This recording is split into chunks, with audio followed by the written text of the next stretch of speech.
This is Trend Following Radio, where great thinking comes alive.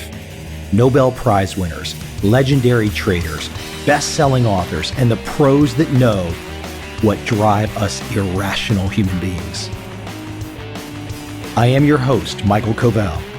Not filtered, raw, honest. That's my passion.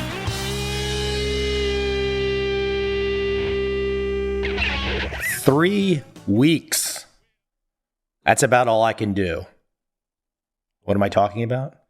3 weeks. 3 weeks in the United States of America this summer of 2018. Now it's time to escape, to head back to the secret lair where all of the trend-following communications emanate from. Ground zero, the starting block. In all seriousness, I need that 3-week reminder to remind me that the world's a big place. Don't sit still. Keep moving. Go find something interesting.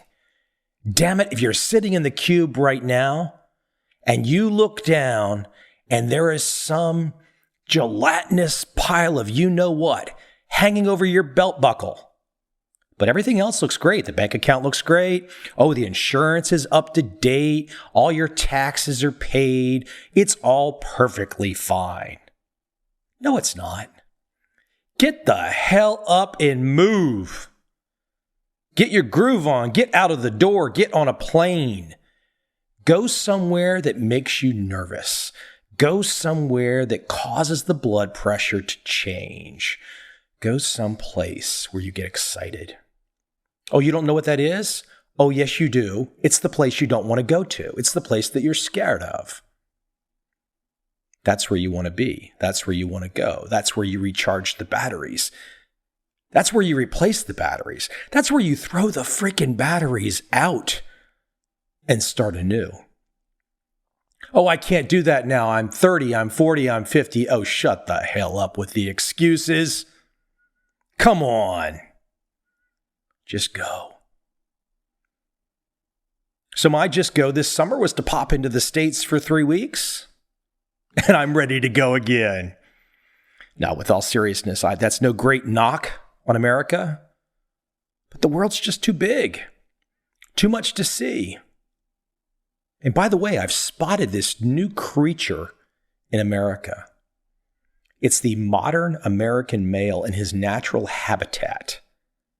Very, very skinny arms, kind of this jello-like body, not necessarily fat, and this kind of like 1970s hair and a beard, and looking very, I guess the word is dad bod. This is the most frightening creature that I've ever seen.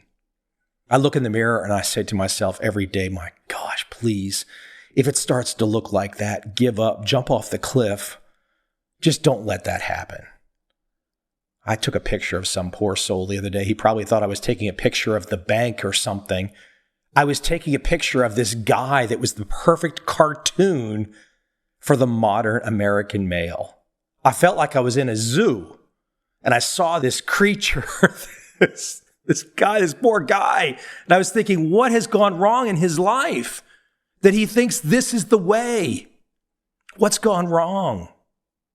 No, don't get me wrong. I'm not sitting around passing too much judgment, nor am I worrying too much about what anybody else is doing in particular.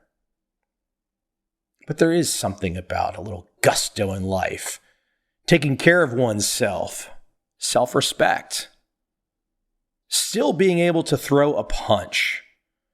I think all of us American males, and frankly, males anywhere, and frankly, women anywhere, throwing a punch, damn it. That's one of those things we all need to be able to do, no matter how old we are. I recently met a friend in Asia. She sent me some first pictures. We were friends in a yoga class, but she showed me some pictures of her doing this aerial yoga, something up in the sky with some type of ropes and rings. Very sexy, very nice. I mean, you really look at it and you're like, wow, that really looks cool. The next thing she sends me, videos of her practicing Muay Thai, the Thai kickboxing. Don't you love the contrast? She's completely comfortable with the great sexy video up in the sky doing something yoga. But then she's equally comfortable kicking the living you-know-what out of her sparring partner. That's life. Not just turning into that dad bod creature that I saw the other day. I don't know, maybe I'm always just looking for inspiration. Anywhere I look, it's not that I'm trying to say that that person is necessarily good or bad. I want to be inspired by people's effort. I want to see them excited. I want to see them sweating. I want to see them engaged. When people give up, oh, sure, we can be very liberty about it and say, well, that's your perfect right. In a world built on liberty or a hopeful world built on liberty, you can do as you please. Absolutely 100%. But damn it, we are always motivated by the engaged people. The people that are in the ring, the people that are kicking ass. They inspire us. So now I prepare to head back for my 20 hours in the air. Boy, that jet lag thing, I really have not figured it out yet. But as I prepare to fly back, I started thinking back to one of my older episodes. And as I arrived in the States to go along with this older episode, I had waiting for me a 1959 original copy of Time magazine with a story about Nicholas Darvis, the dancing trend-following trader. So absolutely cool to see the original Time magazine, to read those words on the physical paper from, 50 years ago almost, right? That's inspiring as well. The timelessness of it all. I also had my assistant pull for me the 1976 New York Times Magazine article about Richard Dennis, talking about him when he was 26 years of age. That too. It's like holding a time capsule, a piece of history, to be inspired by these two grandfathers of trend-following trading, these two men that helped set up so much of the thinking, the proper thinking in the trend-following space. And to see those actual magazines from so long ago. One of those nice feelings in life. And the smell, too, just to smell the paper when you open them up. Now, of course, when they first came out, they did not smell, but decades later, they have that kind of old magazine smell. Something about that, too, is inspiring. I just like it. Not sure why. So without further delay, I want to reach back to add in this summer of 2018 one of my favorite monologues from a few years ago featuring Nicholas Darvis. Please enjoy. That song was number one in America, May 25th, 1959. A date that means absolutely nothing to me. I wasn't born. I sure as hell had no idea that there was anything relevant to the subject of trend following on May 25th, 1959 in Time magazine. Now, the song has nothing to do with Time magazine or what I'm going to talk about. I just looked it up and happened to be the number one song when this issue of Time magazine came out. Why am I talking about Time magazine? May 25th, 1959, there was an article titled Pass de Dough. P-A-S-D-E dough, like money. Pass the dough, pass the money. I had to spend my $3 on the Time magazine website to get access. And boom, I now have probably one of the first trend-following articles to ever appear in a major publication in America. So how did this random event in my life start? Ira Schumann, a gentleman residing in Washington, D.C., randomly sends me an email the other day. In that email, he includes a scan of the front and back cover of a book, How I Made $2 Million in the Stock Market by Nicholas Darvis. I've heard of this book for years. I've never read it. I've read about half of it right now. I get the picture. I know what it is. It's trend following. But Ira sends me a scan of the front and back of this book, How I Made $2 Million in the Stock Market, and one other book by Nicholas Darvis. And the quote on one of the backs of the books, such a just grab you and say 1959, trend following, it's not new. Quote, "The only sound reason for my buying a stock is that it is rising in price. If that is happening, no other reason is required. If that is not happening, no other reason is worth considering." End quote, Nicholas Darvis. So brilliant. So brilliant. So prescient. There it is, the wisdom from 1959 applicable to 2015. Trend following in a nutshell. Sure, you need a system. But if the market is not going up, nothing is happening. You don't have to have another rationale. You don't have to dream up what the next signal is going to be, what the next prediction is going to be. Someone wrote me the other day. They said, can you send me your favorite indicators, your favorite analysis for predicting where the market will go tomorrow? I wrote back and I said, I have never met anyone that talks about having a way to predict tomorrow. And I've met some of the best traders of the last 50 years. Personally, they never talk about that. The Darvis book intrigued me. I've seen it mentioned throughout social media, forums, blogs, frankly, for the last 20 years. Maybe I was turned off by the title. The title's kind of How I Made $2 Million in some short amount of time. I just never connected the dots that it was a trend following type thinking. And if I go to the Wikipedia page for Nicholas Darvis, there does seem to be some controversy about how much money he made. Back in 1960, there was an investigation that perhaps the 2 million was not the accurate figure. Hell, we are not going to have any way of figuring that out today. But it's terribly interesting that a self-made man, a self-made individual who is a professional dancer, in his spare time, starting down the path of using fundamentals, listening to tips, listening to brokers, all of the mistakes that people go through, this man made. He made them all in spades. And his book is about those mistakes and leading to a path to where he starts to understand how it all works. Let me quote a passage from the Time magazine article, 1959. Moneyman Darvis's methods would raise the eyebrows of most Wall Streeters.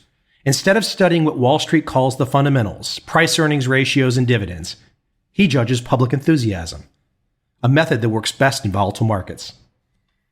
In my dancing, I know how to judge an audience, he says. It is instinctive, the same way with the stock market. You have to find out what the public wants and go along with it. You can't fight the tape or the public, end quote. You can see the philosophical foundation of trend following.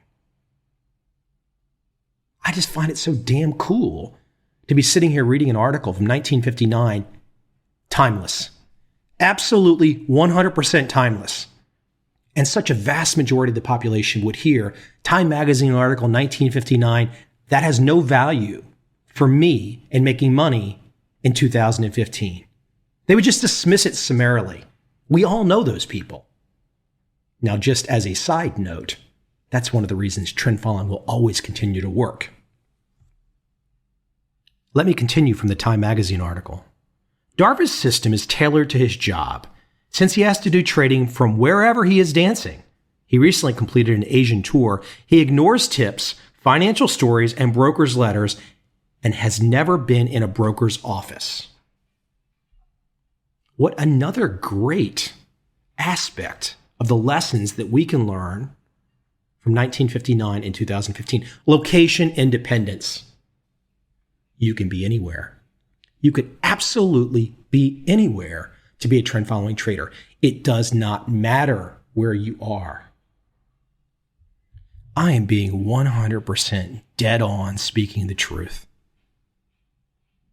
To beat home a point that some of the greatest myths, some of the greatest holy grails of Wall Street, the necessity to be close to the action, the trading floor symbolism, being down in that pit, that's where you need to be. Well, first off, the pit doesn't exist anymore. Point one. Point two, even if you look at one of the most successful pit traders ever, Richard Dennis, and he did make his first $1 million in the Chicago pits, no doubt about it. But the vast majority of his fortune, it was being a trend-following trader off the floor with the turtles. That was where all the money was made. And again, even if you wanted to say, well, Mike, that's great about the trend following, but I like the short term. I like the trading floor. That stuff doesn't exist anymore. It's gone. And are you going to compete against high frequency traders? Are you going to find server location close enough to the exchanges that you can beat out the other people that are spending hundreds of millions of dollars on infrastructure to trade at the speed of light? I digress. Back to 1959, Time magazine, continuing. Darvis places his buy orders for levels that he considers breakout points on the upside. At the same time, he places a stop-loss sell order just below his buy order, so that if the stock does not move straight up after he buys, he will be sold out and his loss cut. I have no ego in the stock market, he says. If I make a mistake, I admit it immediately and get out fast. Darvis thinks his system is the height of conservatism. Says he, if you could play roulette with the assurance that whenever you bet $100, you could get out for $98 if you lost your bet, wouldn't you call that good odds?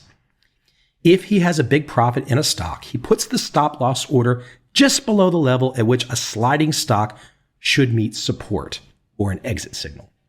He bought Universal Controls. I have no idea what stock that is. This is 1959, people. It's probably no longer around.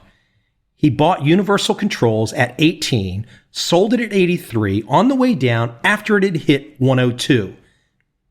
I never bought a stock at the low or sold one at the high in my life, says Darvis. I'm satisfied to be along for most of the ride. Damn straight is that trend following. He just sums up trend following, wham, bam, thank you, ma'am, right in the solar plexus, right in the gut. One big kick in the ass. There it is, trend following. I'm not even sure why I'm so excited today. I just think it's damn cool to be reading an article from 1959 that's talking about trend following the exact way that I would write about it today. Continuing in Time magazine, the biggest factor in stock prices is the lure of future earnings. The dream of the future is what excites people, not the reality. And there he sums up so nicely why relying on fundamentals is fool's gold. You have a fundamental view about what's going to happen tomorrow? Bullshit. Oh, you might think you have one, but it's bullshit. And deep down, you know it's bullshit. Deep down, you're just trying to sell some other sucker that your fundamental view, your prediction will work. And the selling of the sucker is just a way for you to make money. Oh yeah, don't get me wrong. My name is Mike Covel and I'm trying to make money too. No doubt about that. I'm a capitalist through and through. If they have some description beyond capitalism about making money, I'll put myself there in the truest Ayn Rand sense. And for those of you that hate Ayn Rand, I don't give a shit either. But the bottom line is, if you're going to be a capitalist, if you're going to give people insights, then give them the honest information. And every last person right now today that comes on a finance channel, goes in a finance newspaper, anywhere that can be seen by the public, and purports to know what's going to happen tomorrow is absolutely selling you a dog with a bad heart, a dog with a broken leg. And if you can't control your own emotions enough, if you can't understand that you're being sold the used car, if you can't see that, well, my friends, I have no sympathy for you either. It's the greed and fear thing at work. It's the reason that Darvis's writings, that Darvis's thinking in 1959 will still be applicable today and into the future. It's the reason when I look at AQR's work or Capital Fund Management's work, or David Harding's work, or Larry Height's work. And all four of those firms that have major trend following components today in 2015 have written white papers in the last few years describing how trend following performance goes back centuries. That's centuries with a C, hundreds of years.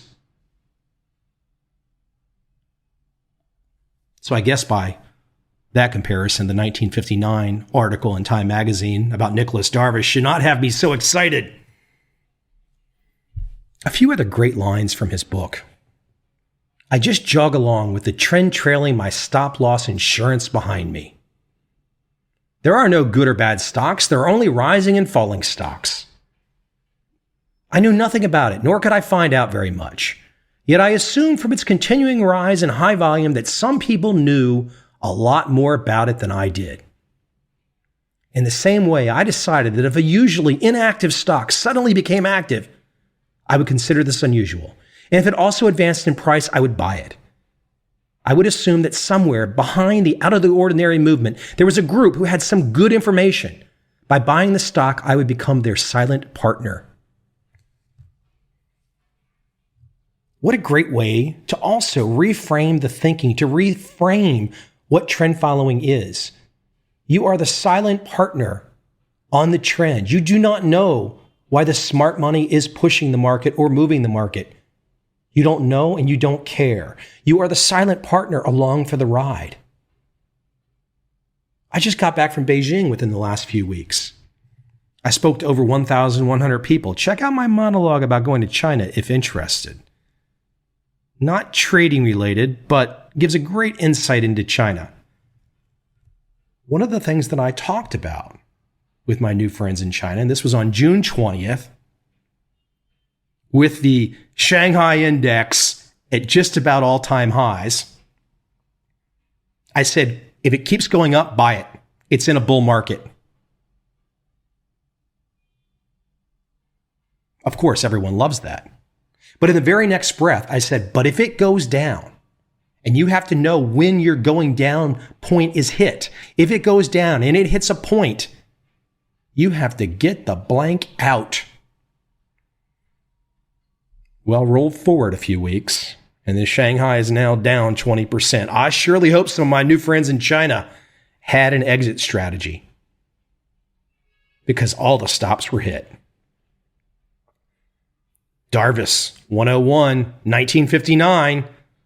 Roll forward to 2015. It's all applicable. Nothing changes. People are the same. Life goes on. Just the question becomes is how are you going to play it? How are you going to make it happen? What rules are you going to follow? Or are you going to be at the mercy of the silly talk?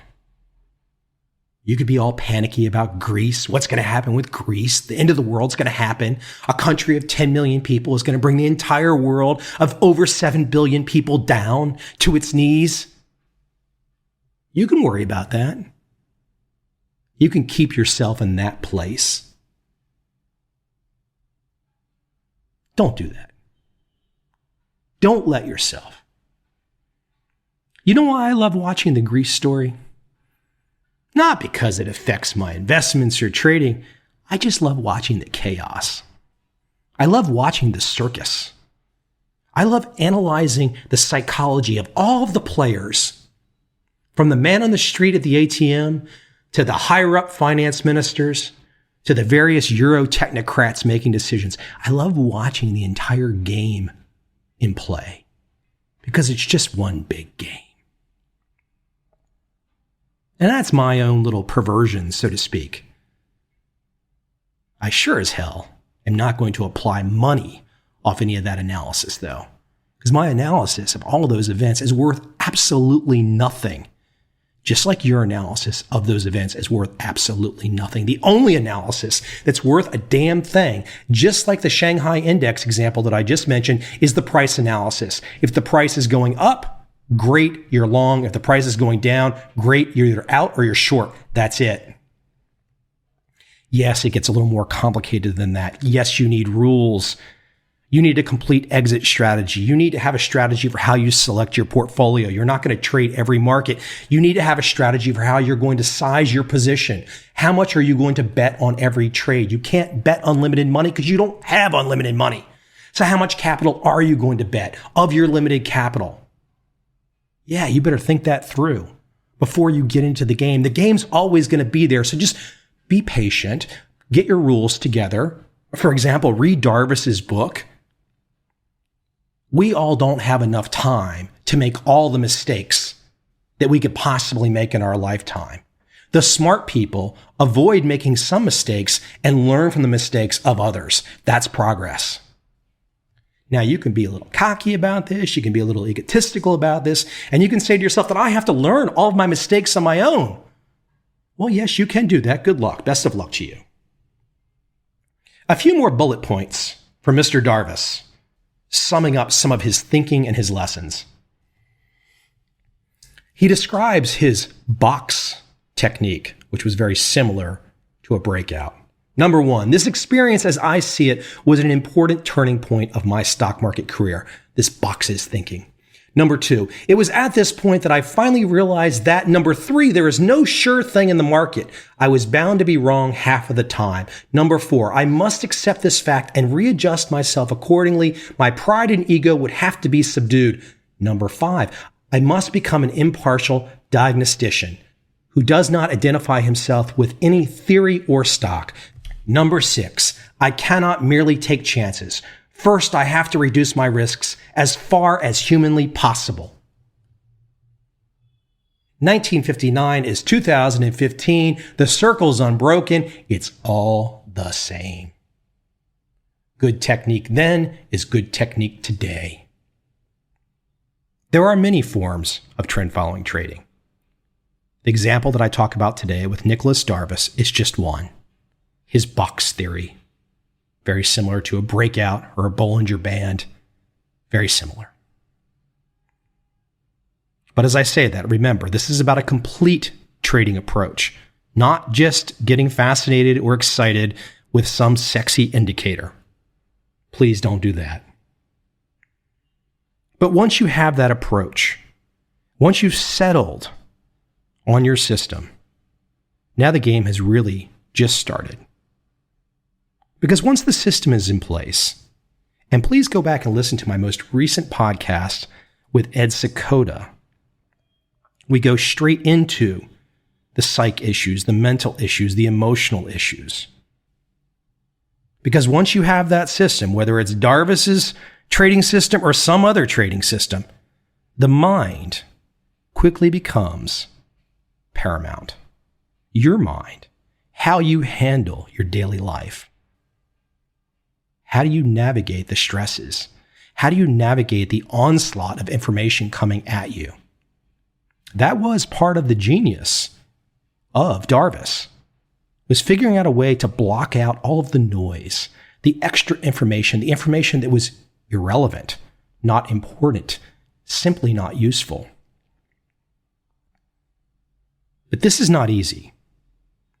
The mind game is difficult. One of my favorite voices to offer insights into the mind has never been officially associated with anything to do with trend following trading. Alan Watts introduced Eastern philosophy to the West. And the way that he introduced Eastern philosophy is timeless. You might be saying to yourself, Mike, but I don't want to talk about religion. Guess what? I don't want to talk about religion, and I'm not talking about religion. But as you move into using your trading system, the concept of worry on the mind, will be front and center. In my humble opinion, Alan Watts offers some of the best prescription for dealing with worry. Consider his words.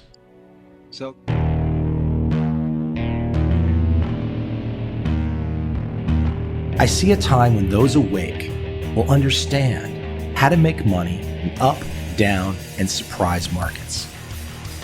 Whether new trader or experienced, college student or financial advisor, protecting against a crash or just trying to make a lot of money, trend following offers everyone an answer in uncertain times.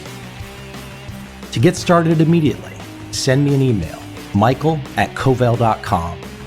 I will send you the right trend following steps to take along with my free video. But if you want to buy and hold, trust the government and trust Wall Street, this is absolutely not for you.